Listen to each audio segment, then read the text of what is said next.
अपनी बाइबल को पकड़ो, उसे हाथों में उठाकर बोलो, ये वचन मेरे शुद्ध रहने का आधार है। मैं इस वचन पर अपने ध्यान को लगाऊंगा, ये मेरे मुंह से निकला करेगा। यही एकमात्र रास्ता है मेरी जंगियाई का, मेरी बरकत का। यीशु मसीह के सामर्थी नाम में हम मांगते हैं। तारीफ करो जोर से आज के दिन के लिए। Hallelujah, hallelujah. भजन संहिता 16 उसकी 11 आयत। तू मुझे जीवन का रास्ता दिखाएगा, तेरे निकट आनंद की भरपूरी है, तेरे दाहिने हाथ में सुख सर्वदा बना रहता है। कलीसिया इसलिए आशीषित नहीं होती सिर्फ कि वो चर्च अटेंड करती है, टाइट देती है। नो नो नो, ये सिर्फ कलीसिया का यही काम नहीं है। कलीसिया का काम है कि जो कुछ परमेश्वर का आत्मा करना चाहता है अपने दास के जरिए, अपनी आत्मा के जरिए, उन कामों को पूरा करने के लिए अपने शरीर को, अपने टाइम को, अपने पैसे को, अपने गिफ्ट्स को परमेश्वर को देना। तब बाइबल कहती जो कलीसिया आई है वो आशीषित होगी।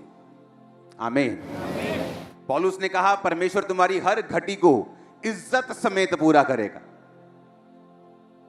कई बार घटियां बेइज्जती से पूरी होती हैं। हाँ, कि घटी हो गई, आप मांगने जाते हैं, वो 10 टाइम बेइज्जती करता है और फिर देता है 20,000 ब्याज टाइम पर देना पर। परमेश्वर कहता लेकिन मैं तुम्हारी हर घटी को इज्जत से पूरा करूंगा, तुम्हें बेइज्जती नहीं होगी। पर यह किसको बोला गया?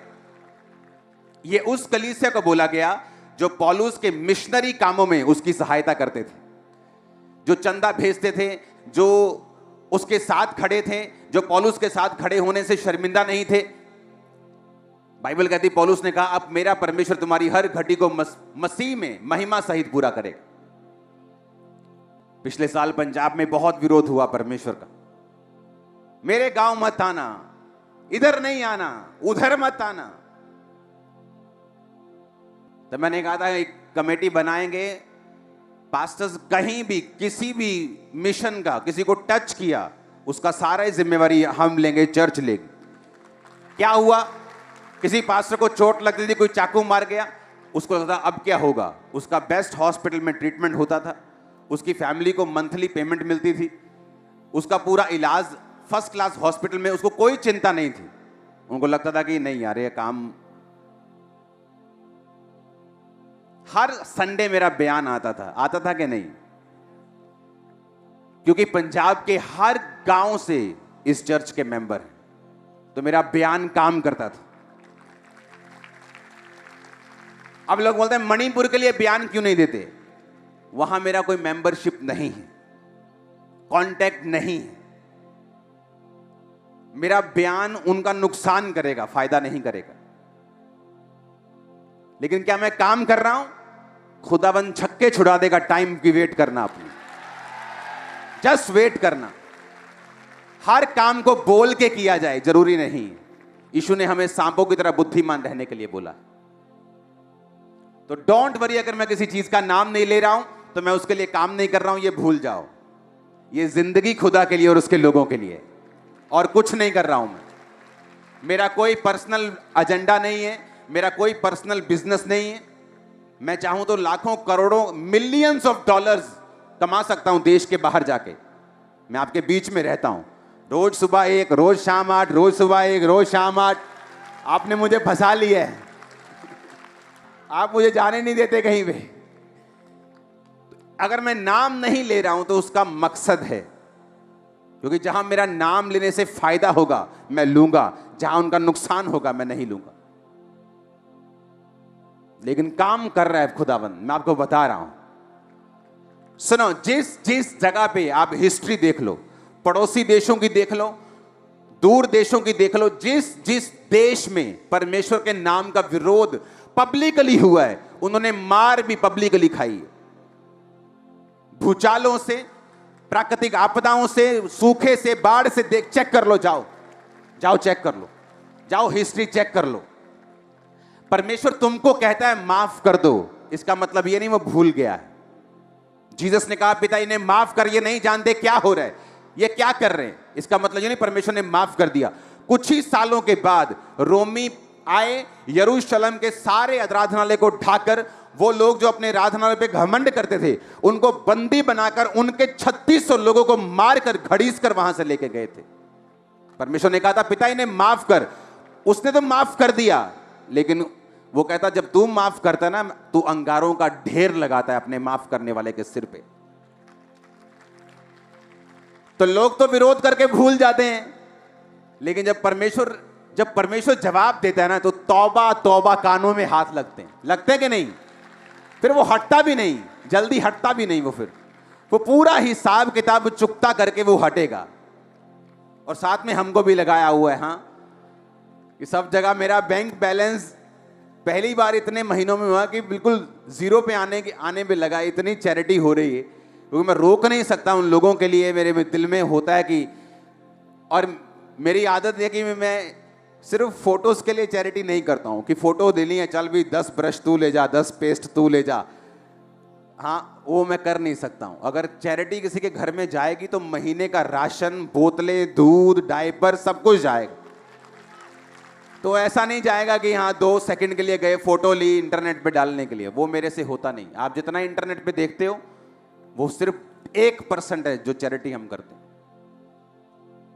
जीसस ने कहा तेरा दाहिना हाथ करे बाहिना ना जाने, बाहिना करे दाहिना ना जाने। जो कुछ भी इंटरनेट पे पढ़ता है वो इसलिए कि मेरे spiritual sons 1200-1500 pastors and spiritual sons वो फॉलो कर सके सेम, उन्हें मालूम हो मिनिस्ट्री क्या कर रही है, वो भी फॉलो कर सके। That's it.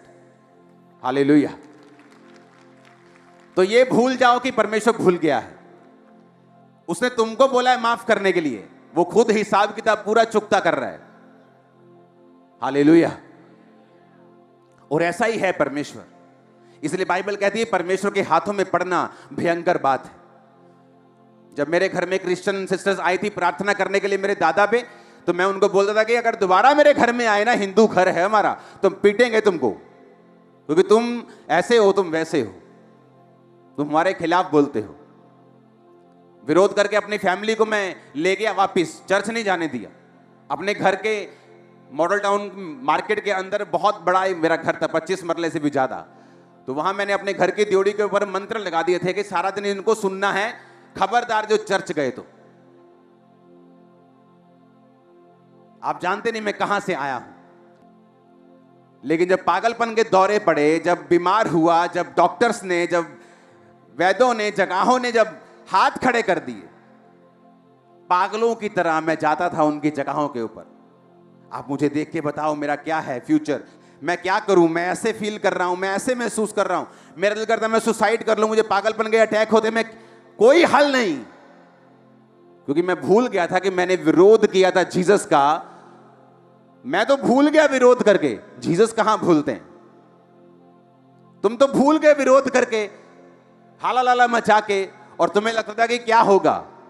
लेकिन जब वो फिर चिट्ठियां खोलता है, खाते खोलता है बराबर करने के लिए, फिर वो ऐसा बराबर करता है। हालेलुया। परमेश्वर से पंगा लेके कोई बच सकता है क्या? कोई नहीं बचा आज तक। कोई उस पर केस नहीं कर सकता कि तू भूचाल क्यों दे रहा है, तूने बारिश ज्यादा क्यों कर दी। कोई केस कर सकता है क्या? कोई है कोई ऐसी कोर्ट जहां पे परमेश्वर के खिलाफ केस किया जा सके? इसलिए बाइबल कहती है डरते रहो और कांपते रहो और अपने उद्धार का काम करते रहो। हालेलुया। हर चीज का हिसाब होगा। जहां मसीह लोगों को सताया जा रहा है उन जगहों पे भी बड़ा तगड़ा हिसाब होगा। खाते खुलेंगे, देखना तुम्हारी आंखों के सामने होगा। हम कोई मुर्दा परमेश्वर को थोड़ी मानते हैं कि हमें संसारिक योजनाएं बनानी पड़ेंगी। हमारा परमेश्वर जिंदा है। जब वो योजना देगा तो आत्मिक देगा और वो काम करेगी। आमीन ऊंचे वाला चाहिए चर्च। अपने पड़ोसी को बोलो स्पिरिचुअल बन, आत्मिकता में ही फायदा है। फिर से बोलो स्पिरिचुअल बन, आत्मिक बन, क्योंकि आत्मिक बनने में तेरा फायदा है। आमीन। मैं आपको फिर से एक चीज बताना चाहता हूं। आपको लगता है कि परमेश्वर बड़ी बड़ी बातों की चिंता करता है, देशों की, हां, उसे बड़ी बड़ी बेदारियों की चिंता है, सही है उसे। लेकिन मैं आपको यह भी बता सकता हूं, उसे आपकी छोटी से छोटी बात की भी चिंता है। स्मॉल, इतना छोटा, इतनी माइक्रो आप सोच भी नहीं सकते। मैं आपको सच कह रहा हूं, आप क्या सोचते हैं, क्या खाते हैं, क्या पहनते हैं, कहां जाते हैं, क्या चलाते हैं, उसको चिंता है। मेरे घर में एक टीवी था, और जब भी वो टीवी ऑन होता था तो पता नहीं उसमें क्या, टीवी अच्छी कंपनी का था, लेकिन जब वो चलता था तो आंखों में हल्का सा दर्द होता था। लेकिन हमने ये समझ के लिया था बड़ा स्क्रीन है, बड़ा अच्छा तो अच्छा रहेगा, कि बच्चे रोज रात को फायर प्रेयर करते हैं, कभी हम लगे रहते हैं, चलो ले लो। लेकिन वो 2 टीवी लिए, एक बिल्कुल सही था, एक आंखों में पेन। परमेश्वर को मालूम था आंखों के लिए सही नहीं। आप इमेजिन करना, वो टीवी बिना कारण के ही टूट गया, लाखों रुपए का, और उसकी जगह सेम टीवी आया, बिल्कुल राइट, कोई पेन नहीं। आपकी छोटी सी चीज परमेश्वर चिंता करता है। मैं आपको बता सकता हूं, आपकी सोच। हमें पता क्या लगता है कि परमेश्वर इतनी छोटी बातों की चिंता। परमेश्वर ने कहा तंबू बनाओ, और उस तंबू में मेरे लिखे हुए वचन जो खुदा ने अपने हाथ से लिखे थे और मूसा को दिए थे, वो रख दो। तंबू बना, महापवित्र स्थान में परमेश्वर का संदूक था, उससे पीछे मेज था, रोटियां थी, दीवट था, उसके बाहर का आंगन था। तो एक तंबू बना दिया गया मूसा के द्वारा, हाँ या ना। 12 गोत्र थे, 12 गोत्रों को बोला, 3 गोत्र मंदिर चर्च के आराधनालय के खब्बे हाथ, 3 गोत्र सज्जे हाथ, 3 सामने और 3 पीछे, 12 गोत्र थे। तो 12 गोत्र जब परमेश्वर बोलेगा कि यहां से निकल के आगे चले जाओ, तो 12 गोत्र उठेंगे और चलेंगे, और 3 इधर 3 इधर। कौन से 3 वो भी बताया, ये 3 इधर, ये 3 इधर, ये 3 इधर, ये 3 पीछे। तो जब तंबू उठाया जाएगा तो तुम भी 12 लोग साथ साथ, 12 गोत्र, लाखों लोग थे। 6 लाख तो युद्ध करने वाले लोग थे, 20 साल से ज्यादा। स्त्रियां शामिल नहीं की गई थी। तो आप इमेजिन करो, 20 लाख की पॉपुलेशन थी वो, 20 लाख लोग थे जो तंबू के आसपास चलते थे। और परमेश्वर ने क्या कहा, तंबू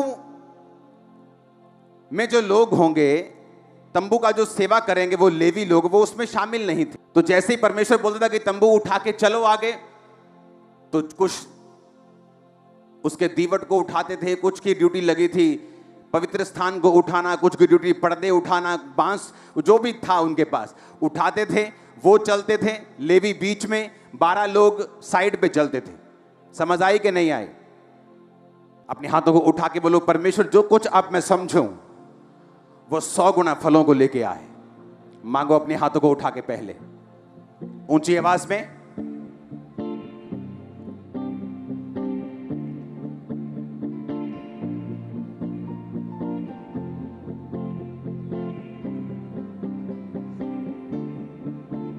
प्रभु यीशु मसीह के सामर्थ्य नाम में हम मांगते हैं। अब ध्यान से समझना, 12 गोत्र थे। बोलो कितने? परमेश्वर ने कहा, जब मैं इन 12 गोत्रों को इज़राइल को मिस्र से छुड़ा कर लेके आया था, तो कैसे छुड़ा के लेके आया था? लास्ट चमत्कार परमेश्वर ने क्या किया था मिस्र में? बोलो, लास्ट मिरेकल क्या था? पहलोठे मार दिए थे। हां, तारीफ करो जोर से। उनके पहलोठे यानी बड़े बच्चे, जो सबसे बड़े फैमिली का था, वो सब मार दिए थे, फिरौन के भी, फिरौन की प्रजा के भी। और वो डर गए और उन्होंने कहा, इजराइलियों का खुदा सच्चा है, इन्हें छोड़ दो, सताओ मत। एक ही रात में मूसा उसके साथ इजराइल की सारी कौम निकल गई। समझ आई कि नहीं? फिर उन्होंने तंबू बना लिया जहां पर परमेश्वर का वो भवन और परमेश्वर का जो संदूक था लिखा हुआ वो रखते थे। अब परमेश्वर ने क्या कहा, लेवी जो सेवा करने वाले लेवी थे, जो भवन की सेवा करते थे, उसको उठाते थे, साफ करते थे, उठाकर लेके जाते थे, अंदर याजक के अधीन रहते थे। परमेश्वर ने कहा ये गोत्रों में नहीं गिने जाएंगे। 12 गोत्र थे, लेवी निकल गए, कितने रह गए? 11। परमेश्वर ने कहा यूसुफ भी गोत्रों में नहीं गिना जाएगा, बल्कि यूसुफ के दोनों बेटे वो गोत्रों में गिने जाएंगे। यूसुफ निकल गया, कितने रह गए? 10। यूसुफ के 2 बच्चे एप्रेम और मनश्शे ऐड हो गए, कितने हो गए? 12 के 12 हो गए। अब 12 गोत्र, बीच में लेवी। मान लो ये तंबू है, हां, ये स्टेज लगा लो, सिर्फ तंबू है। परमेश्वर ने कहा लेवी लोग तंबू के आसपास रहेंगे, 3 गोत्र इधर, 3 इधर, 3 उधर, 3 पीछे रहेंगे। लेवी लोग तंबू के पास रहेंगे। परमेश्वर ने कहा मैं जो पहलोठों को मारकर तुम्हें छुड़ा ले आया था, तुम्हारे सारे पहलोठे बड़े बच्चे मेरे होंगे। लेकिन परमेश्वर कुर्बानी नहीं लेता आदमियों की, यह हमें मालूम था। तो परमेश्वर ने क्या किया, लेवियों को गोत्रों से अलग कर दिया। और परमेश्वर ने कहा लेवियों के जितने पुरुष होंगे वो तुम्हारे पहलोठों के बदले मैंने सेवा के लिए ले लिए हैं। आप मेरी बात समझ गए कि नहीं? हां, तो लेवियों के जितने बेटे थे, परमेश्वर ने कहा तुम लाखों लोगों के पहलोठों के बदले मैं लेवियों के बेटे ले लेता हूं। समझ आई कि नहीं आई? मैं हैरान हो गया बाइबल पढ़ के। जब हम गिनती की पुस्तक 3 उसका 39 से 43 आयत पढ़ते हैं, यहोवा की इस आज्ञा को पाकर 1 महीने या उससे अधिक आयु वाले जितने लेवीय पुरुषों को मूसा और हारून ने उनके कुलों को अनुसार गिना, वो 22,000 थे। परमेश्वर का वचन कहता है लेवियों, जो लेवी जो तंबू के आसपास रहते थे, उनके जब बेटों को गिना वो कितने थे? कितने थे? 22,000। फिर यहोवा ने मूसा से कहा इजराइलियों के जितने पहलोठों पुरुषों की आयु 1 महीने या अधिक है उन सबों के नाम ले ले। अब परमेश्वर कहता लेवी गिन लिए ना, अब सारे इजराइली, 3 गोत्र इधर के, 3 उधर, 3 इधर, 3 पीछे के, सारे इजराइलियों के जितने पहलोठे बच्चे हैं उनकी गिनती भी ले ले। जब उनकी गिनती ली गई तो 43 आयत में लिखा सब पहलोठे पुरुष जिनकी आयु 1 महीने या उसके अधिक की थी जो इजराइल में थे, उनकी गिनती भी 22,273 निकली। यह कैसे हो सकता है? इसका मतलब देखो लाखों लोग थे, वो लाखों। अब मेरी बात को ध्यान से समझना, लाखों लोग हैं जो तंबू के आसपास डेरा डाल के बैठे हैं,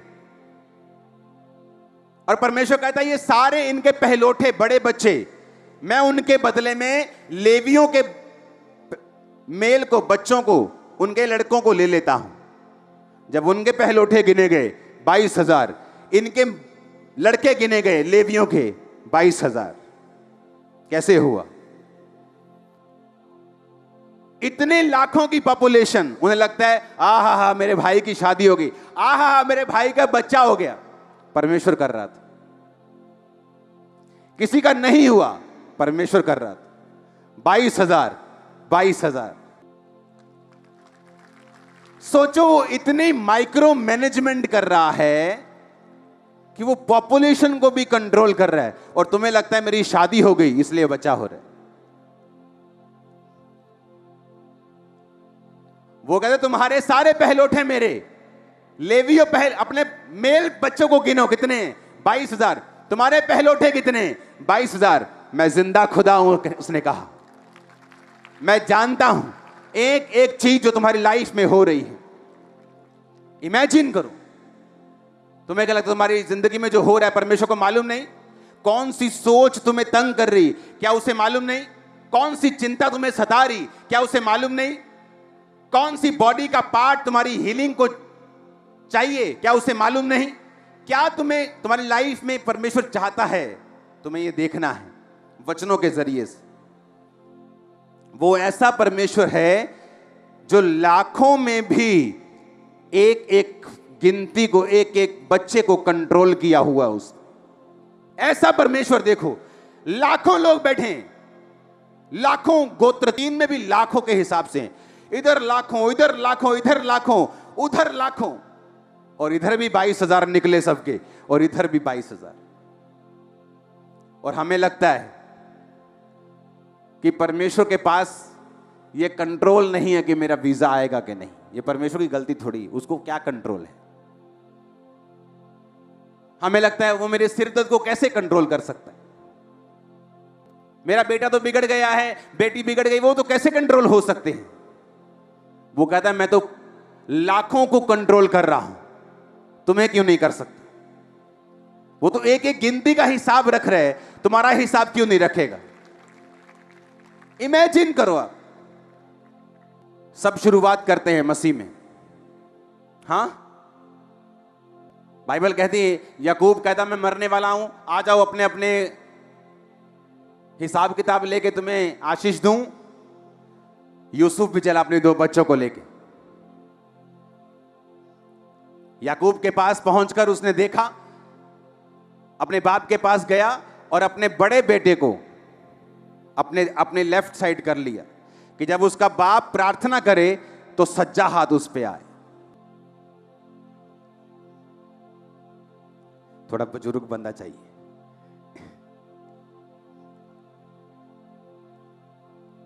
ये बड़ा और ये छोटा लग रहा है ना, बड़ा छोटा। तो यूसुफ बड़े को इधर रख के गया ताकि जब अपने बाप के वो सामने जाए तो बाप दाहिना हाथ इस पे रखे, क्योंकि ये बड़ा है। और वो अपने छोटे को अपने दाहिने हाथ रख के इसलिए गया कि जब वो बाप के सामने जाए तो उसका लेफ्ट हैंड इस पे आए। और उसने कहा बाप आप इन दोनों को बरकत दो, ये बड़ा है मनश्शे, ये छोटा है एप्रेम। और बाप की आंखें बाइबल कहती है धुंधली हो गई थी, तो उसको सूझता नहीं था। उसने क्या किया, अपना दाहिना हाथ इस पे रख दिया और बाहिना हाथ इस पे रख दिया। सुनो, और यूसुफ को लगा कि शायद, सुनो, उसकी आंखें धुंधली हो गई हैं, तो यूसुफ कहने लगा no no no daddy daddy daddy ji, सज्जा हाथ इत्ते रखो क्योंकि ये वड्डा ते खब्बा इत्ते रखो ये छोटा।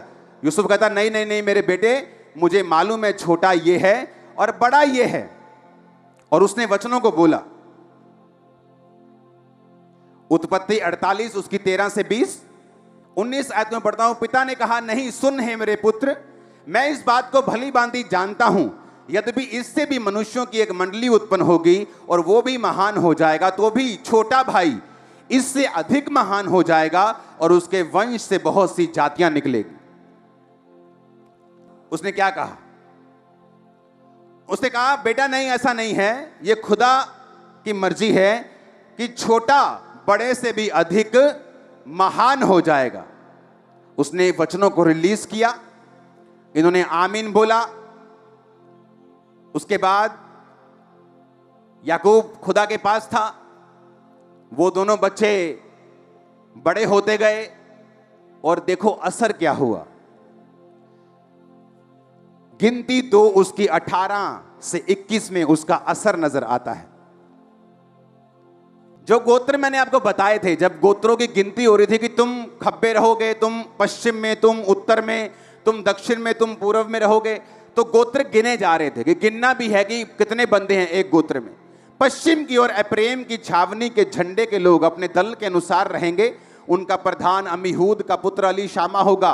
उनके दल के गिने हुए पुरुष 40,500 हैं।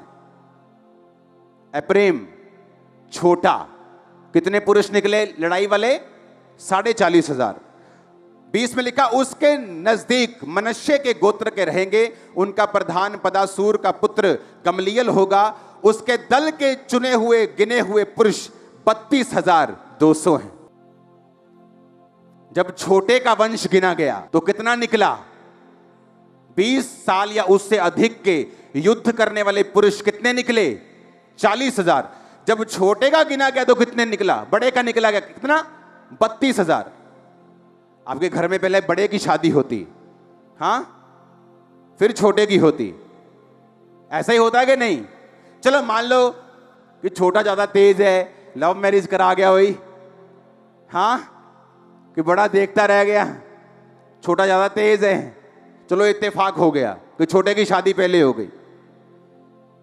पर ऐसा एक बार हो सकता है, पर छोटा आत्मिक था, खुदा के ज्यादा नजदीक था।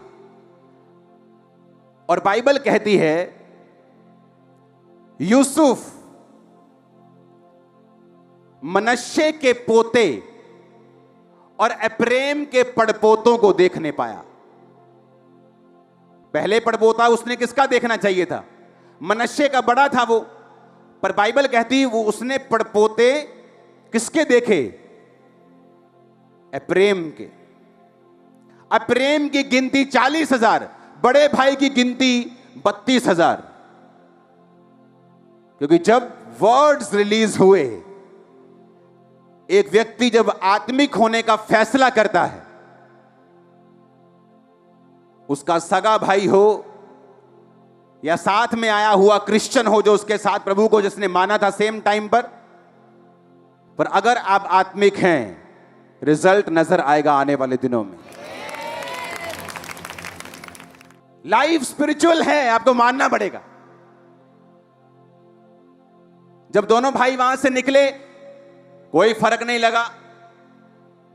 आज एक बंदा चर्च में बैठ के अपनी शादी के बाहर भी मुंह मार रहा है, वो भी आमीन आमीन बोल रहा है, वो भी यहीं बैठा है। व्यभिचार कर रहा है, वो भी यहीं बैठा है। और जो पवित्रता में चल रहा है वो भी यहीं बैठा आमीन बोल रहा है। जब यहां से निकलते हैं कोई फर्क नहीं लगता, दोनों एक जैसे हैं। सेम ऑटो पे आए, व्यभिचार करने वाला अच्छी कार पे आया, उल्टा तो लगता है ये सेम ही है। ये भी आमीन बोलता है, मैं भी आमीन बोलता हूं, ये भी वही जिंदगी जी रहा है, ये तो अच्छी जी रहा है, इसकी तो 3-3 पत्नियां हैं। लेकिन समय आएगा, टाइम आएगा जब धर्मी फ्लाइट लेगा ऊपर की और वो लैंड हो जाएगा नीचे दूसरा वाला। फैसला आपको करना है। आपको क्या करना है?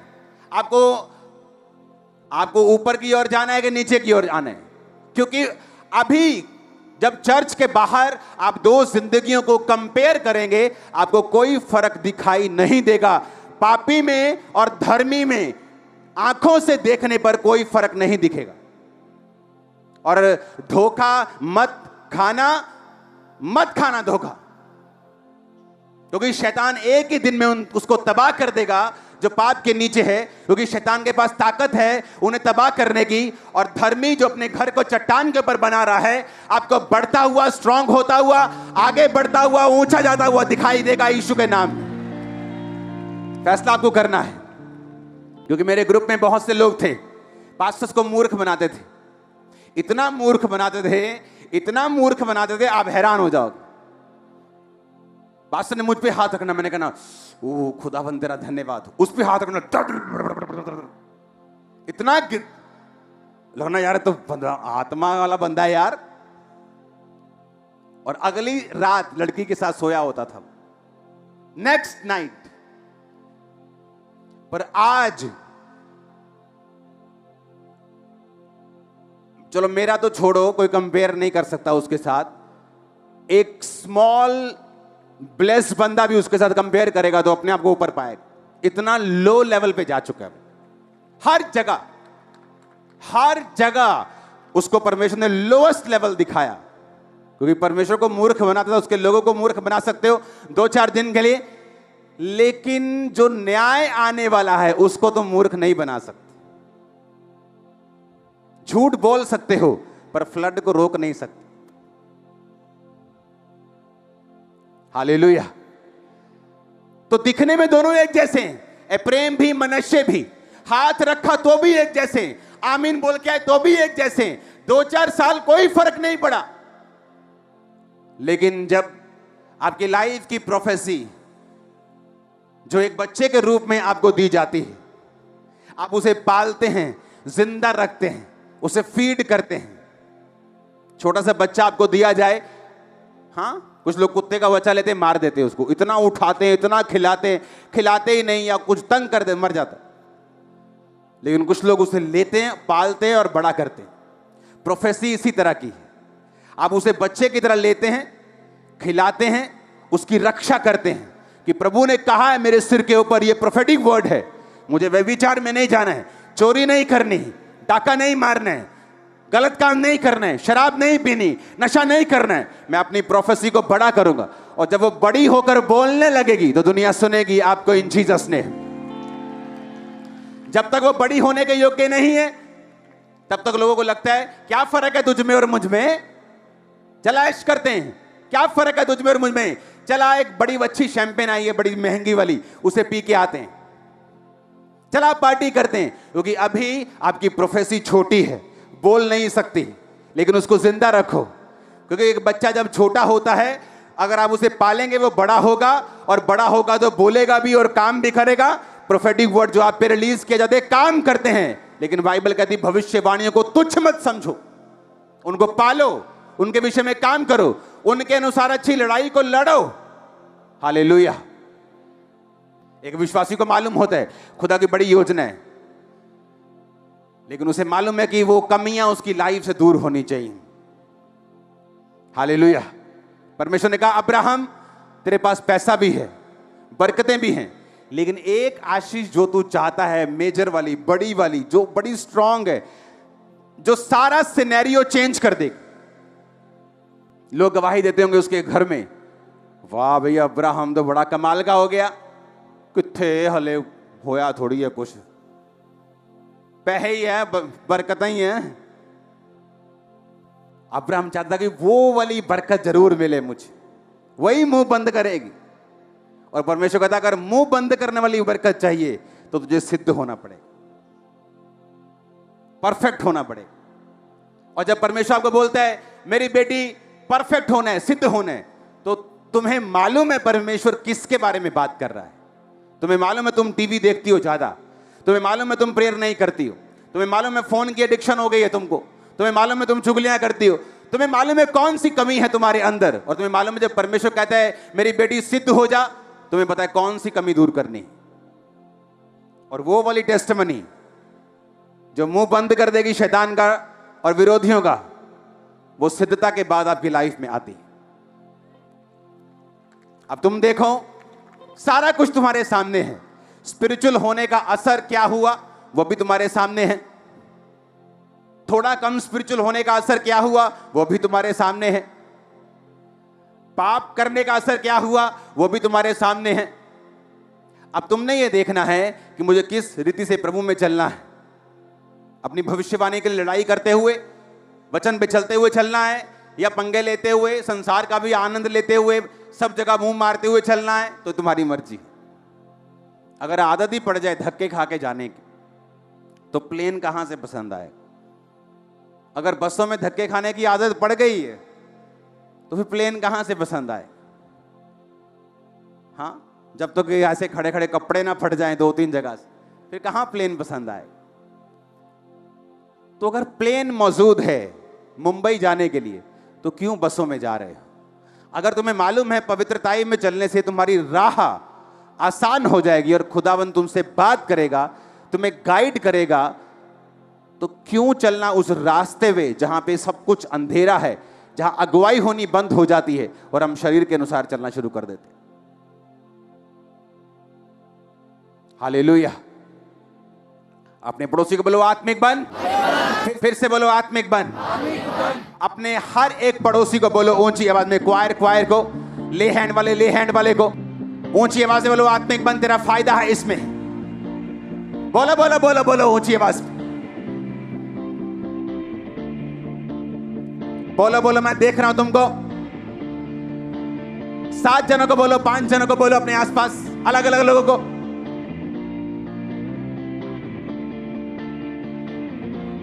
Hallelujah, hallelujah.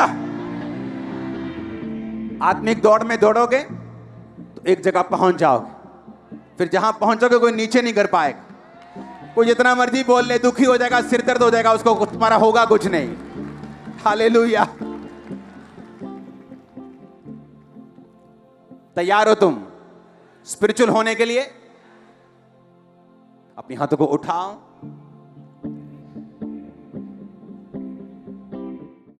हमारे YouTube चैनल को सब्सक्राइब करें ताकि आप परमेश्वर के गहरे वेदों को जान सकें कि कैसे आप परमेश्वर में बढ़ सकते हैं, कैसे आप दुष्ट आत्माओं से, नशों से, बीमारियों से और वंशों के श्रापों से आजाद हो सकते हैं।